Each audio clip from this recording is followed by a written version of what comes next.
रात के करीब 12:30 थे। शहर की सड़कों पर सन्नाटा पसरा था। रोहन अपने कमरे में अकेला बैठा लैपटॉप पर काम कर रहा था। बाहर हल्की हल्की बारिश हो रही थी और कमरे में बस पंखे की आवाज गूंज रही थी।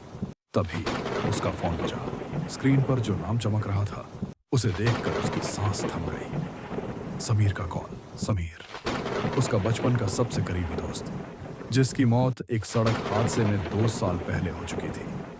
रोहन ने पहले सोचा शायद किसी ने समीर का पुराना नंबर ले लिया होगा और मजाक कर रहा होगा, लेकिन दिल में अजीब सा डर और ठंडक महसूस हो रही थी। उसने कांपते हाथों से कॉल रिसीव किया।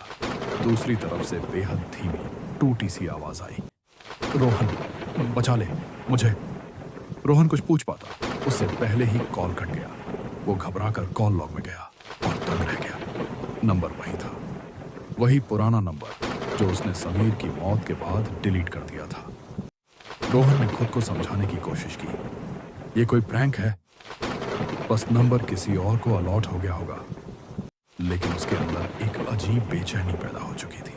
उसने लोकेशन ट्रेस करने का सोचा और जो लोकेशन सामने आई वो उसकी रूह तक जमा देने वाली थी। पुराना हाईवे, वही जगह है जहां समीर की कार का एक्सीडेंट हुआ था। रात का वक्त, बारिश और वीरान हाईवे।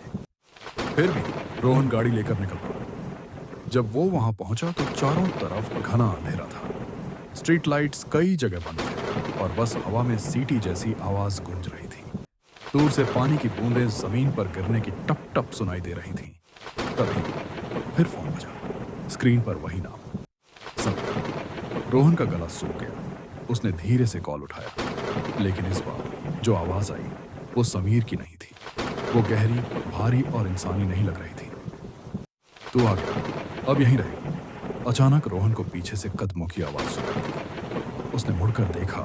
बारिश में एक धुंधली सी आकृति खड़ी थी। लंबा टेढ़ा मेढ़ा शरीर और चेहरा जैसे बिल्कुल पिघला हुआ।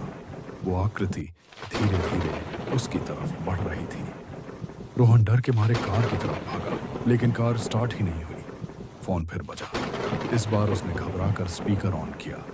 उसमें से कई आवाजें एक साथ आने लगी, रोने की, चिल्लाने की और किसी को खींचने की। और फिर अचानक सब खामोश हो गया। अगली सुबह हाईवे के पास एक कार में दरवाजा खुला हुआ था। ड्राइवर सीट खाली थी, लेकिन सीट पर पानी और कीचड़ के निशान थे, जैसे कोई गीला सा इंसान वहां बैठा हो। सड़क के किनारे पड़ा था रोहन का फोन, जिसमें आखिरी कॉल उसके खुद के नंबर पर डायल किया गया था और उसके बाद से रोहन को किसी ने कभी नहीं